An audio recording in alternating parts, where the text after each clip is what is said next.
Selamat pagi Ners dan teman-teman. Jadi perkenalkan, saya Sofiana, perwakilan dari SGD 4. Jadi di sini saya akan mempresentasikan student project 1 dan 2, keperawatan bencana mengenai penanganan berbagai bencana baik natural disaster maupun man-made disaster yang terjadi di Bali maupun di Indonesia. Jadi ini merupakan anggota dari SGD 4. Learning Task. Berbagai bencana dengan kerusakan dan korban jiwa telah terjadi di berbagai wilayah di Indonesia termasuk Bali. Pemerintah Indonesia dan masyarakat bekerja bersama sesuai dengan peran fungsi tugasnya masing-masing untuk menolong korban dan daerah yang terdampak bencana, serta dan mengembalikan kehidupan di masyarakat seperti sebelum bencana terjadi. Banyak pelajaran berbagai yang dapat diambil dari kejadian bencana sehingga penanganan bencana di kemudian hari akan lebih baik. Jadi kelompok 4 di sini mendapatkan mengenai pandemi COVID-19 di Jawa Timur. Dan kami akan mendiskusikan mengenai penanganan pandemi COVID-19 di Jawa Timur. Adapun untuk soalnya yang pertama yaitu jelaskan gambar singkat kejadian tersebut, lokasi, penyebab, jumlah korban, kerusakan fisik dan sosial, kerugian. Yang kedua, apakah kejadian tersebut dikatakan bencana? Apakah termasuk bencana alam atau bencana oleh perilaku manusia? Dan apakah level bencana tersebut? Jelaskan. Lalu yang ketiga, jelaskan periode tahap penanganan bencana tersebut. Adapun yang keempat, jelaskan bagaimana pengorganisasian dan koordinasi penanganan bencana tersebut, siapa atau profesi apa saja yang terlibat dan apa peranannya. Yang kelima, gambarkan dan jelaskan karakteristik dan kebutuhan dasar para pengungsi atau korban atau keluarga. Yang keenam, siapa saja kelompok rentan yang perlu mendapatkan prioritas penanganan. Yang ketujuh, gambarkan dan jelaskan masalah aktual dan risiko yang dialami oleh pengungsi atau korban atau keluarga di lokasi pengungsian atau tempat penampungan sementara. Yang kedelapan, profesi apa saja yang terlibat dalam penanganan masalah kesehatan pengungsi atau korban atau keluarga. Gambarkan dan jelaskan peran, fungsi, dan kegiatan perawat di sana. Yang kesembilan, gambarkan bagaimana penanganan dan antisipasi masalah kesehatan pengungsi atau korban atau keluarga, apa kegiatan yang dilakukan, di mana dilakukan, dan siapa yang melakukan. Dan yang terakhir, carilah minimal 2 jurnal atau laporan ilmiah atau laporan investigasi yang berhubungan dengan penyebab, mitigasi atau peringatan dini atau penanganan tanggap darurat atau rehabilitasi dan topik lain yang berhubungan atau menunjang kasus tersebut. Kemudian jelaskan apa hubungan atau implikasi atau kaitan jurnal atau laporan ilmiah tersebut dengan bencana yang dibahas kelompok. Latar belakang. Bantuan kesehatan pada saat terjadi bencana merupakan hal yang sangat penting untuk mencegah terjadinya kematian, kecacatan, dan penyakit, serta mengurangi dampak yang ditimbulkan akibat bencana yang merupakan suatu kejadian yang tidak diinginkan dan biasanya terjadi secara mendadak serta menimbulkan korban jiwa. Menurut ASEAN Disaster Reduction Center, bencana adalah suatu peristiwa serius yang mengancam masyarakat yang mengakibatkan kerugian secara meluas dan mengganggu kehidupan masyarakat seperti adanya korban jiwa, kerusakan lingkungan, dan kerugian harta benda di mana hal ini disebabkan oleh faktor alam dan non-alam. Adapun bencana terbagi menjadi dua yaitu bencana alam dan non-alam. Bencana alam merupakan bencana yang diakibatkan oleh peristiwa atau serangkaian peristiwa yang disebabkan oleh alam antara lain berupa gempa bumi, tsunami, gunung meletus, banjir, kekeringan, angin topan, dan tanah longsor. Sedangkan bencana non-alam adalah bencana yang diakibatkan oleh peristiwa atau rangkaian peristiwa non-alam yang diantaranya berupa gagal teknologi, gagal modernisasi, epidemi, dan wabah penyakit. Indonesia adalah salah satu negara yang sangat rawan terhadap bencana yaitu seperti gempa bumi, tsunami, tanah longsor, gunung meletus, dan banjir. Indonesia berada di atas sabuk vulkanik yang memanjang dari Pulau Sumatera, Nusa Tenggara, Jawa, dan juga Sulawesi di mana didominasi oleh pegunungan vulkanik aktif dan menyebabkan 87% wilayah Indonesia rawan terhadap bencana alam. Badan Nasional Penanggulangan Bencana mencatat pada tahun 2017 terjadi 2.862 kematian kejadian bencana alam yaitu banjir 34,2%, angin puting beliung 31%, tanah longsor 29,6%, kebakaran hutan dan lahan 3,4%, gempa bumi 0,7%, kekeringan 0,6%, dan letusan gunung berapi 0,1%. Telah dilakukan berbagai upaya untuk menanggulangi bencana. Manajemen penanggulangan bencana didefinisikan sebagai upaya dinamis dalam melaksanakan fungsi-fungsi manajemen di seluruh tahapan penanggulangan bencana termasuk di dalamnya pencegahan, mitigasi, tanggap darurat, serta rehabilitasi dan rekonstruksi dengan menggunakan seluruh potensi yang tersedia untuk melindungi sebesar-besarnya masyarakat dan berusaha menekan angka korban jiwa bencana alam, serta meningkatkan kemampuan masyarakat dalam mengatasi bencana alam yang menimpanya. Upaya ini dapat dilakukan dengan melakukan pendidikan penanggulangan bencana dan pelatihan tanggap bencana. Adapun tujuannya di sini yaitu untuk tujuan umumnya untuk mengetahui penanganan bencana yang pernah terjadi di Indonesia, khususnya pandemi COVID-19 di Jawa Timur. Dan untuk tujuan khususnya yang pertama yaitu mengetahui gambaran kejadian COVID-19 di Jawa Timur. Yang kedua, mengetahui kejadian tersebut termasuk bencana atau tidak. Yang ketiga, mengetahui periode atau tahap penanganan bencana COVID-19. Yang keempat, mengetahui perorganisasian dan koordinasi penanganan bencana. Yang kelima, mengetahui karakteristik dan kebutuhan dasar para pengungsi atau korban atau keluarga. Yang keenam, mengetahui kelompok rentan yang perlu penanganan prioritas. Yang ketujuh, mengetahui masalah aktual dan risiko yang dialami pengungsi atau korban atau keluarga. Yang kedelapan, mengetahui profesi yang terlibat dalam masalah kesehatan COVID-19 di Jawa Timur. Yang kesembilan, mengetahui gambar penanganan dan antisipasi masalah kesehatan pengungsi atau korban atau keluarga. Dan yang terakhir, mengetahui penelitian terkait yang berhubungan dengan bencana COVID-19 di Jawa Timur.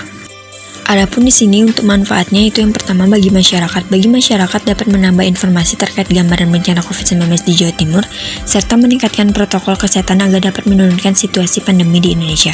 Yang kedua, bagi institusi kesehatan. Bagi tenaga kesehatan dapat memberikan informasi terkait status kesehatan dan masalah kesehatan masyarakat di Jawa Timur selama masa pandemi COVID-19 dan juga diharapkan dapat mengedukasi masyarakat kembali untuk tetap menerapkan protokol kesehatan. Bagi pemerintah dapat memberikan gambaran terkait situasi dan kondisi pengungsi atau korban atau keluarga di Jawa Timur yang terdampak COVID-19, meliputi kondisi kesehatan dan kebutuhan dasar yang dibutuhkan masyarakat sehingga pemerintah dapat mengambil kebijakan dalam membantu masyarakat di tengah pandemi COVID-19. Dan untuk manfaat yang terakhir yaitu bagi institusi pendidikan. Bagi bidang pendidikan akan bermanfaat dalam menunjang perkembangan ilmu pengetahuan dan informasi terkait situasi dan kondisi penanganan bencana COVID-19 di Jawa Timur, sehingga dapat dijadikan referensi dalam perkembangan ilmu pengetahuan. Baik, kita lanjutkan untuk menjawab soal yang pertama, yaitu jelaskan gambaran singkat kejadian tersebut, lokasi, penyebab, jumlah korban, kerusakan fisik dan sosial, kerugian. Jadi untuk lokasinya itu di Jawa Timur di Indonesia. Yang kedua, penyebab pandemi COVID-19 ini adalah coronavirus. Coronavirus adalah suatu kelompok virus yang dapat menyebabkan penyakit pada hewan atau manusia. Beberapa jenis coronavirus diketahui menyebabkan infeksi saluran nafas pada manusia mulai dari batuk, pilek hingga yang lebih serius seperti Middle East Respiratory Syndrome atau disebut dengan MERS dan Severe Acute Respiratory Syndrome atau SARS. Coronavirus jenis baru yang ditemukan menyebabkan penyakit COVID-19. COVID-19 adalah penyakit menular yang disebabkan oleh jenis coronavirus yang baru ditemukan. Virus baru dan penyakit yang disebabkan ini tidak dikenal sebelumnya, mulainya wabah di Wuhan, Tiongkok pada bulan Desember 2019. COVID-19 ini sekarang menjadi sebuah pandemi yang terjadi di banyak negara di seluruh Indonesia. Lalu untuk jumlah korbannya sendiri, saat ini terdapat 46.984 orang terkonfirmasi COVID-19 di Jawa Timur dan 3.069 orang dinyatakan positif, lalu 40.490 orang dinyatakan sembuh dan 3.425 orang dinyatakan meninggal. Yang keempat yaitu kerusakan fisik dan sosial. Pada masa pandemi COVID-19 ini, pemerintah Indonesia mulai melakukan berbagai kebijakan seperti mengeluarkan himbauan social distancing, mengeluarkan himbauan untuk work from home bagi pegawai, memberlakukan pembatasan wilayah, membangun RS khusus untuk penanganan COVID-19, dan lain-lain. Dengan adanya kebijakan pemerintahan ini serta situasi yang semakin genting, tentunya memberikan dampak bagi masyarakat. Berbagai masalah sosial ekonomi muncul dan dampaknya langsung terasa oleh masyarakat. Masalah sosial merupakan suatu ketidaksesuaian antara unsur-unsur kebudayaan atau masyarakat yang membahayakan kehidupan kelompok sosial atau menghambat terpenuhnya keinginan pokok warga kelompok sosial tersebut sehingga menyebabkan kepincangan ikatan sosial. Masalah sosial timbul dari kekurangan dalam diri manusia atau kelompok sosial yang bersumber pada faktor-faktor ekonomis, biologis, biopsikologis, dan kebudayaan. Lalu menurut Alivio pada tahun 2020, beberapa masalah sosial ekonomi yang terjadi akibat COVID-19 ini diantaranya yaitu yang pertama, kelangkaan barang. Beberapa barang yang menjadi langka seperti masker, hand sanitizer, cairan pembunuh kuman, dan APD. Barang-barang tersebut kini dijual dengan harga yang jauh lebih mahal dibandingkan harga semula.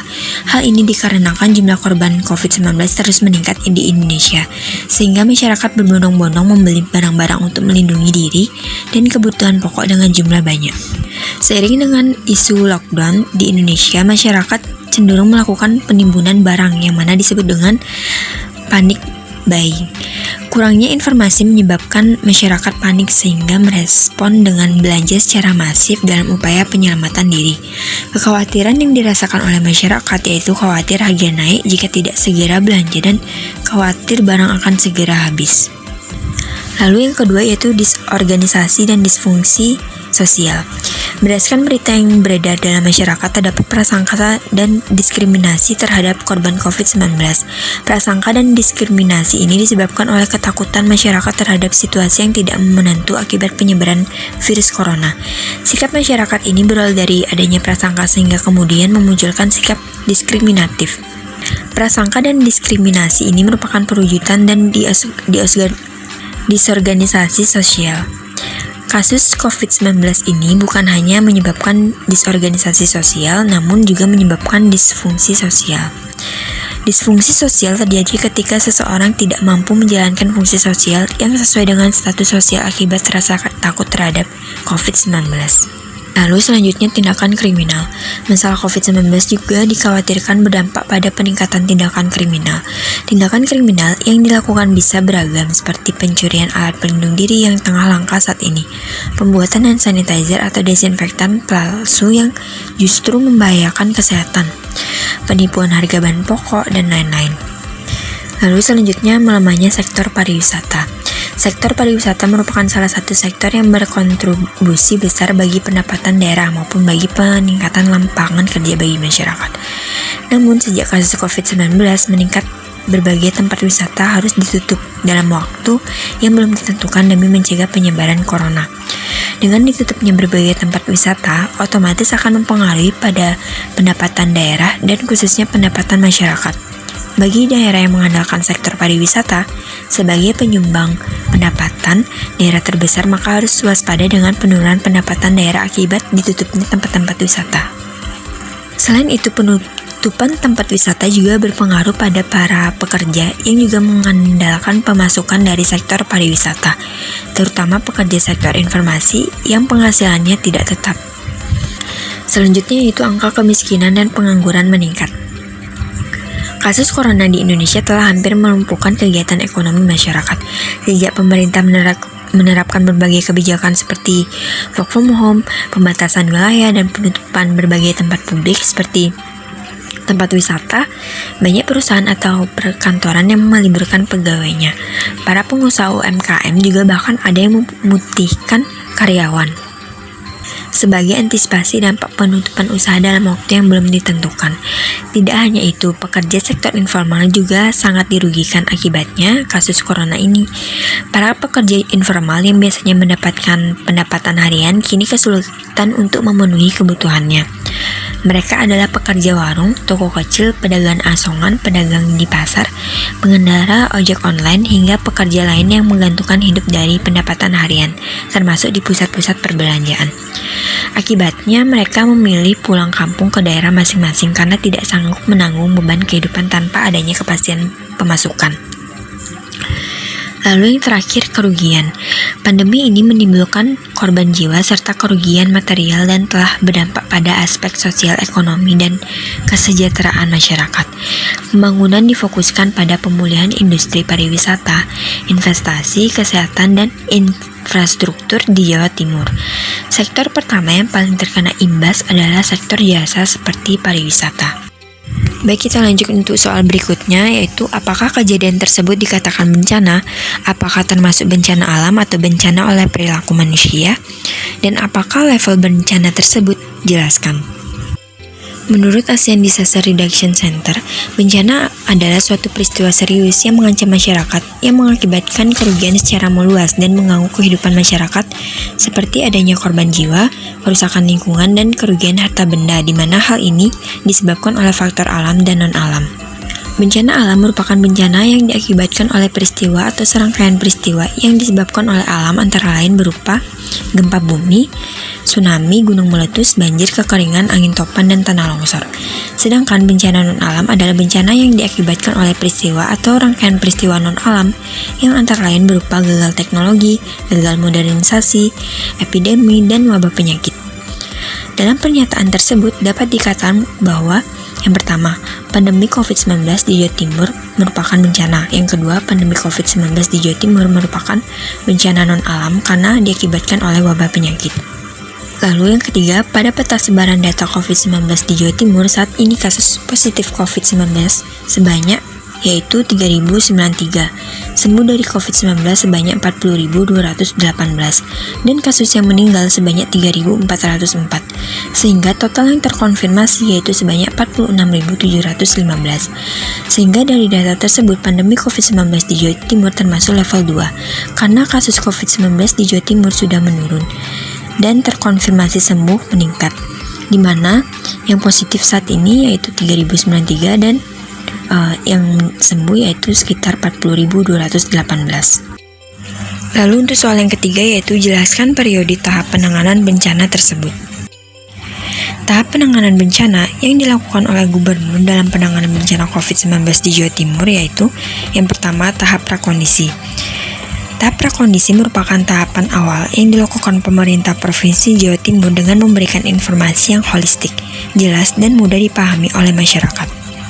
Informasi tersebut antara lain mengenai pencegahan dan penanganan COVID-19 yang meliputi sejumlah protokol kesehatan yang harus diikuti seperti menggunakan masker, menjaga jarak, mencuci tangan, menghindari kerumunan atau keramaian, hingga menjaga imunitas tubuh. Penyampaian informasi dilakukan oleh pemerintah melalui sosialisasi dan komunikasi publik yang efektif. Lalu yang kedua yaitu timing. Tahapan ini menentukan tentang waktu kapan suatu daerah dapat dimulai aktivitas sosial dan tidaknya. Di Jawa Timur, pemerintah mengeluarkan peraturan mengenai pemberlakuan pembatasan sosial berskala besar atau PSBB di wilayah Kota Surabaya, Kabupaten Sidoarjo, dan Kabupaten Gresik. Penerapan PSBB yang diterapkan di Jawa Timur diharapkan dapat memutuskan mata rantai penularan virus corona sehingga dapat menurunkan angka COVID-19 dan mampu menentukan waktu yang tepat untuk memulai aktivitas sosial pada masyarakat. Yang ketiga yaitu koordinasi pusat dan daerah. Tahapan ini penting, di mana terjadi konsultasi timbal balik antara pemerintah untuk penanganan COVID-19. Dalam hal ini, pemerintah Jawa Timur saling berkoordinasi dengan Badan Nasional Penanggulangan Bencana atau BNPB dengan membentuk pos gabungan pencegahan dan percepatan penanganan COVID-19 atau pos gagah yang bertujuan untuk mendukung penurunan kasus COVID-19. Pos gagah ini akan melatih kelompok sukarelawan. Pelatihan bertujuan untuk meningkatkan kapasitas masyarakat dalam pencegahan COVID-19 melalui penyampaian materi edukasi, mitigasi, dan sosialisasi yang berbasis pada kearifan lokal dan lokalitas. Lalu yang terakhir yaitu monitoring dan evaluasi. Pada tahapan ini, pemerintah Jawa Timur melakukan pengawasan, pengendalian, serta evaluasi dari pelaksanaan dalam pemulihan aktivitas sosial COVID-19. Soal selanjutnya yaitu jelaskan bagaimana pengorganisasian dan koordinasi penanganan bencana tersebut. Siapa atau profesi apa saja yang terlibat dan apa peranannya. Gubernur Jawa Timur Khofifah Indar Parawansa mengatakan bahwa Jawa Timur telah memiliki struktur khusus yang menangani pandemi COVID-19. Struktur khusus ini terdiri atas 4 rumpun yaitu rumpun promotif preventif, rumpun tracing, rumpun kuratif, dan rumpun sosial ekonomi. Rumpun promotif preventif dipimpin oleh Pak Suban dari BPBD Jatim, rumpun tracing dipimpin oleh Dr. Kohar dari Dinas Kesehatan Provinsi Jatim, rumpun kuratif dipimpin oleh Dr. Joni dari Rumah Sakit Dr. Sutomo, dan rumpun sosial ekonomi dipimpin oleh Emil Dardak selaku Wakil Gubernur Jawa Timur. Satuan tugas ini berkoordinasi dengan jajaran di kabupaten atau kota terkait pelaksanaan sosialisasi protokol kesehatan dalam menghadapi pandemi COVID-19. Upaya penanganan lain yang dilakukan oleh pemerintah Provinsi Jawa Timur yaitu melakukan kerjasama pentahelix dengan berbagai elemen strategis di Jawa Timur. Kerjasama pentahelix ini melibatkan 5 unsur yaitu pemerintah, swasta, organisasi keagamaan, perguruan tinggi, dan media. Gubernur Jawa Timur mengharapkan keterlibatan perguruan tinggi negeri maupun swasta dalam kerjasama Pentahelix untuk mempercepat penanganan COVID-19 di Jawa Timur. Menteri Koordinator Bidang Pembangunan Manusia dan Kebudayaan, Muhadjir Effendi, telah berkoordinasi dengan rektor-rektor dari PTN dan PTS di Jawa Timur untuk menguatkan keterlibatan atau peran perguruan tinggi dalam menangani COVID-19. Peran perguruan tinggi dan akademisi di Jawa Timur dalam upaya penanganan COVID-19 sudah sangat baik dalam bidang kesehatan dan inovasi teknologi. Salah satu peran akademisi dan perguruan tinggi yaitu memberikan sosialisasi terkait kedisiplinan penggunaan protokol kesehatan. Palang Merah Indonesia Pusat juga memberikan bantuan kepada Provinsi Jawa Timur dalam menangani COVID-19. Sekretaris Jenderal Sekjen PMI, Sudirman Said mengatakan telah berkoordinasi dengan PMI dan pemerintah Jawa Timur terkait kebijakan dan persiapan dalam melakukan tindakan berbasis bukti dan sains. Peran dari relawan PMI antara lain melakukan penyemprotan disinfektan serta disosialisasi mengenai physical distancing dan pola hidup bersih dan sehat. Pemerintah Jawa Timur juga membentuk Pos Gabungan Pencegahan dan Percepatan Penanganan COVID-19 atau Pos Gagah. Pos Gagah berperan dalam mendukung penurunan kasus positif COVID-19, khususnya di Surabaya, Kabupaten Gresik, dan Sidoarjo. Penanganan COVID-19.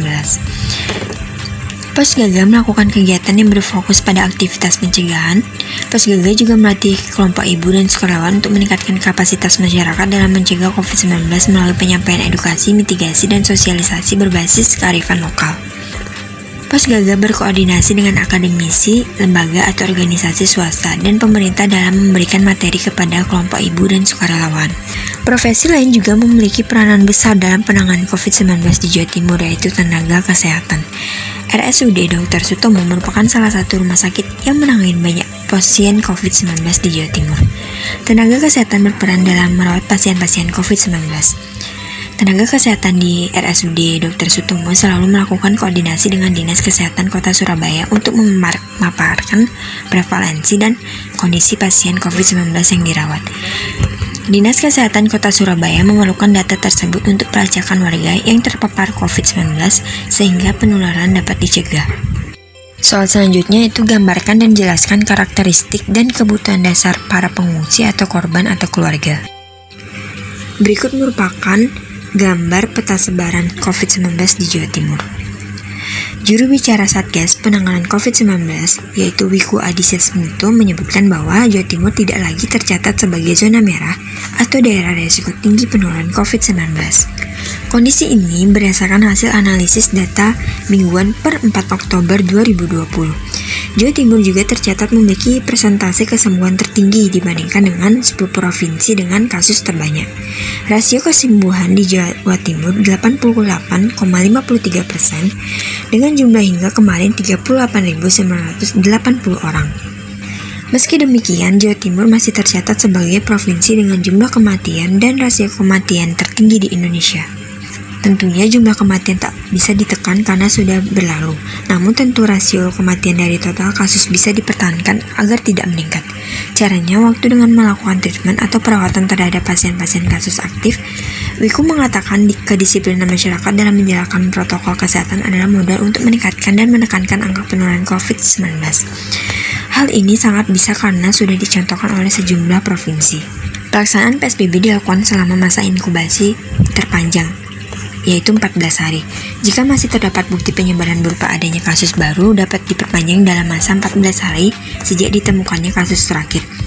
Selama pemberlakuan PSBB, setiap penduduk di kota Surabaya, Kabupaten Sidoarjo, dan Kabupaten Gresik berhak memperoleh perlakuan dan pelayanan dari pemerintah, serta pelayanan kesehatan dasar sesuai dengan kebutuhan medis, data dan informasi mengenai COVID-19, kemudahan akses dalam melakukan pengaduan yang berkaitan dengan COVID-19, dan pelayanan pemulasaraan dan pemakaman jenazah COVID-19 dan atau terduga COVID-19. Selama pemberlakuan PSBB, setiap penduduk di kota Surabaya, Kabupaten Sidoarjo, dan Kabupaten Gresik wajib mematuhi seluruh ketentuan PSBB, ikut serta dalam pelaksanaan PSBB dan melaksanakan perilaku hidup bersih dan sehat. Terkait pemenuhan kebutuhan dasar penduduk, pemerintah provinsi dan pemerintah kabupaten kota dapat memberikan bantuan tunai dan atau bantuan pangan non-tunai kepada masyarakat terdampak selama PSBB. Bantuan diberikan dalam bentuk bahan pokok dan atau bantuan langsung lainnya. Penerima bantuan ditetapkan sesuai dengan ketentuan peraturan perundang-undang. Aturan tentang pembatasan sosial berskala besar (PSBB) di Kota Surabaya telah diatur dalam Peraturan Wali Kota Surabaya Nomor 16 Tahun 2020. Kabupaten Sidoarjo dalam Peraturan Bupati Sidoarjo Nomor 31 Tahun 2020. Dan Kabupaten Gresik dalam Peraturan Bupati Gresik Nomor 12 Tahun 2020. Ketiga peraturan daerah tersebut mengacu pada Peraturan Gubernur Jawa Timur Nomor 18 Tahun 2020. Soal selanjutnya yaitu siapa saja kelompok rentan yang perlu mendapatkan prioritas penanganan. Kelompok rentan merupakan kelompok masyarakat yang mudah terpapar COVID-19 jika memiliki kondisi kesehatan yang rendah sehingga membutuhkan prioritas penanganan, di mana yang termasuk ke dalam kelompok rentan ini seperti kelompok minoritas, masyarakat yang tidak memiliki asuransi kesehatan, kelompok masyarakat pengidap HIV atau AIDS, anak-anak, lansia, masyarakat miskin, dan juga para gelandangan. Risiko komplikasi dari COVID-19 lebih tinggi pada beberapa populasi rentan, terutama lanjut usia, individu yang menderita kelemahan, atau yang memiliki beberapa kondisi kronis. Risiko kematian meningkat dengan bertambahnya usia dan juga lebih tinggi pada mereka yang memiliki diabetes, penyakit jantung, masalah pembekuan darah, atau yang telah menunjukkan tanda-tanda sepsis. Soal selanjutnya yaitu gambarkan dan jelaskan masalah aktual dan resiko yang dialami oleh pengungsi atau korban atau keluarga di lokasi pengungsian atau tempat penampungan sementara. Permasalahan yang dapat terjadi pada korban atau pasien atau keluarga pandemi COVID-19 di Jawa Timur, yaitu yang pertama, kesehatan mental atau psikologis. Ketakutan akan COVID-19 menciptakan tekanan emosional yang serius. Rasa keterasingan akibat adanya perintah jaga jarak telah mengganggu kehidupan banyak orang dan mempengaruhi kondisi kesehatan mental mereka, seperti depresi dan bunuh diri. Yang kedua yaitu permasalahan ekonomi. Pandemi COVID-19 ini telah memicu krisis ekonomi global yang memungkinkan akan meningkatkan angka pengangguran dan tekanan ekonomi. Kepala BPS Jatim, Dadang Hardiwan, menyebutkan perlambatan disebabkan terjadinya kontraksi atau penurunan pertumbuhan di sejumlah sektor yang disebabkan oleh merebaknya pandemi COVID-19. Lalu yang ketiga yaitu bidang usaha. Bidang usaha menjadi salah satu sektor yang paling terdampak akibat pandemi COVID-19 di Indonesia. Hal tersebut menyebabkan kegiatan industri menjadi terhambat bahkan terhenti dan karyawan terpaksa dirumahkan. Soal selanjutnya yaitu profesi apa saja yang terlibat dalam penanganan masalah kesehatan, pengungsi, atau korban atau keluarga. Gambarkan dan jelaskan peran, fungsi, dan kegiatan perawat di sana. Profesi yang terlibat dalam penanganan masalah kesehatan pengungsi atau korban atau keluarga yaitu yang pertama, Presiden Republik Indonesia. Presiden mengeluarkan keputusan Presiden nomor 7 tahun 2020 tentang gugus tugas percepatan penanganan corona yang diketuai oleh Kepala Badan Nasional Penanggulangan Bencana pada tanggal 17 Maret 2020. Yang kedua yaitu Pemerintah DKI Jakarta. Peraturan Gubernur Daerah Khusus Ibu Kota Jakarta Nomor 33 Tahun 2020 tentang pelaksanaan pembatasan sosial berskala besar dalam penanganan coronavirus disease tahun 2019 di Provinsi Daerah Khusus Ibu Kota Jakarta. Keputusan Gubernur Daerah Khusus Ibu Kota Jakarta Nomor 360 Tahun 2020 tentang perubahan atas Keputusan Gubernur Nomor 328 Tahun 2020 tentang gugus tugas percepatan penanganan Corona Disease 2019 Provinsi Daerah Khusus Ibu Kota Jakarta. Lalu yang ketiga yaitu Kepolisian Negara Republik Indonesia. Kepolisian Negara Republik Indonesia bersinergi dengan Tentara Nasional Indonesia dalam melakukan patroli untuk memastikan protokol kesehatan diterapkan secara disiplin. Kemudian Polri melakukan pembinaan kepada masyarakat dengan tujuan agar masyarakat ikut serta dalam mencegah penyebaran COVID-19. Kemudian Polri memastikan efektivitas dan penegakan hukum terkait pelanggaran protokol kesehatan. Namun, penegakan hukum ini merupakan pilihan terakhir yang diambil. Lalu yang keempat yaitu tenaga kesehatan.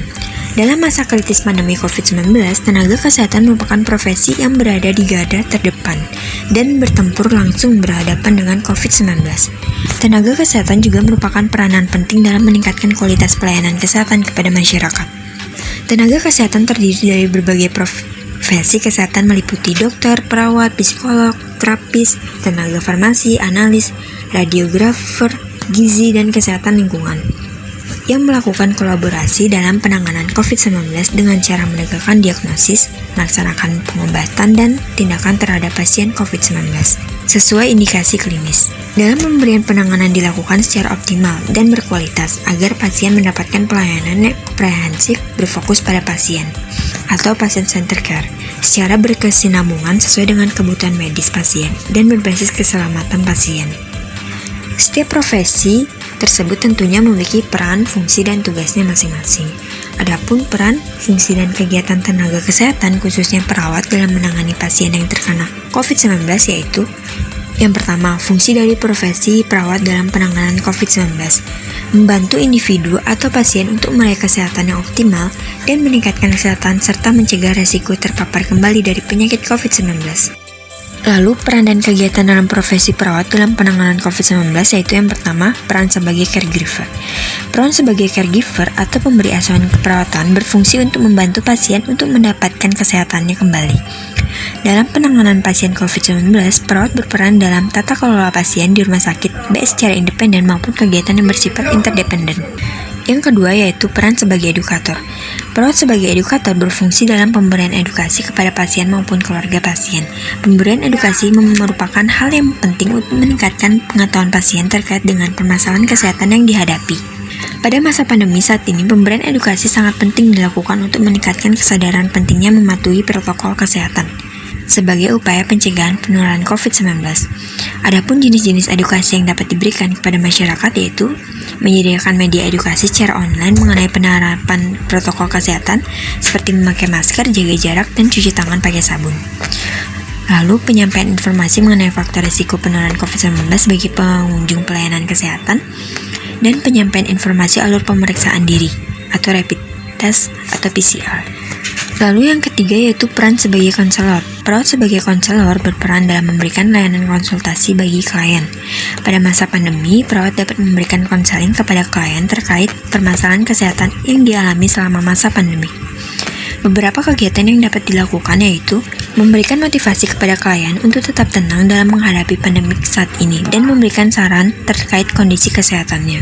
Lalu yang keempat yaitu peran sebagai advokat. Peran perawat sebagai advokat dalam membantu klien dalam mengambil keputusan dan melindungi hak klien dalam mendapatkan perawatan yang optimal. Beberapa hak yang dimiliki klien dalam menerima perawatan yaitu hak privasi, mendapat informasi, mendapat pelayanan yang sebaik-baiknya, serta hak untuk menolak intervensi yang hendak diberikan. Lalu, yang kelima yaitu peran sebagai kolaborator. Perawat dalam memberikan pelayanan kesehatan tidak terlepas dari kerjasama dengan profesi lain. Dalam penanganan pasien COVID-19, perawat dapat berkolaborasi dengan profesi lain misalnya dokter, dalam memberikan obat-obatan seperti antibiotik, vitamin C dosis tinggi, dan terapi simptomatik untuk pasien. Soal selanjutnya yaitu gambarkan bagaimana penanganan dan antisipasi masalah kesehatan pengungsi atau korban atau keluarga. Apa kegiatan yang dilakukan, di mana dilakukan, dan siapa yang melakukan. Bencana alam merupakan kejadian yang dapat disebabkan oleh peristiwa atau faktor alam atau perilaku manusia yang menyebabkan kerugian besar bagi manusia dan lingkungan di mana hal itu berada di luar kemampuan manusia untuk dapat mengendalikannya. Pemerintah Indonesia telah mengeluarkan Undang-Undang Nomor 24 Tahun 2007 tentang penanggulangan bencana. Dengan adanya undang-undang tersebut, terjadi perubahan paradigma dalam penanganan bencana di Indonesia, yaitu penanganan bencana tidak lagi menekankan pada aspek tanggap darurat saja, tetapi lebih menekankan pada keseluruhan manajemen penanggulangan bencana, mulai dari mitigasi, kesiapsiagaan, tanggung darurat sampai dengan rehabilitasi. Berdasarkan UU Nomor 24 Tahun 2007, tahapan penyelenggaraan penanggulangan bencana adalah yaitu: pertama, prabencana. Pada tahapan ini dilakukan kegiatan perencanaan, penanggulangan bencana, pengurangan risiko bencana, pencegahan, pemaduan dalam perencanaan pembangunan, persyaratan analisis risiko bencana, penegakan rencana tata ruang, pendidikan, dan pelatihan serta penentuan persyaratan standar teknis dari penanggulangan bencana. Yang kedua yaitu tanggap darurat. Tahapan ini mencakup mengenai pengkajian terhadap lokasi, kerusakan, serta sumber daya, penentuan status keadaan darurat, penyelamatan dan evakuasi korban, pemenuhan kebutuhan dasar, dan pelayanan psikososial dan kesehatan. Yang ketiga yaitu pasca bencana. Tahapan ini mencakup kegiatan rehabilitasi yang meliputi pemulihan daerah bencana, prasarana, dan sarana umum, bantuan perbaikan rumah, sosial, psikologis, pelayanan kesehatan, keamanan, dan ketertiban, dan rekonstruksi yang meliputi pembangunan, pembangkitan dan peningkatan sarana prasarana, termasuk fungsi pelayanan kesehatan. Penanganan yang dilakukan berhubungan dengan kejadian pandemi COVID-19 di Jawa Timur, yaitu memperketat aturan protokol kesehatan bagi masyarakat. Protokol kesehatan ini meliputi pemakaian masker di tempat umum, mencuci tangan, dan jaga jarak. Hal ini merupakan suatu pengendalian penyebaran COVID-19 di Jawa Timur. Selain itu, di beberapa tempat umum juga dilakukan pengecekan suhu yang berguna untuk mengetahui apakah masyarakat memiliki gejala COVID-19.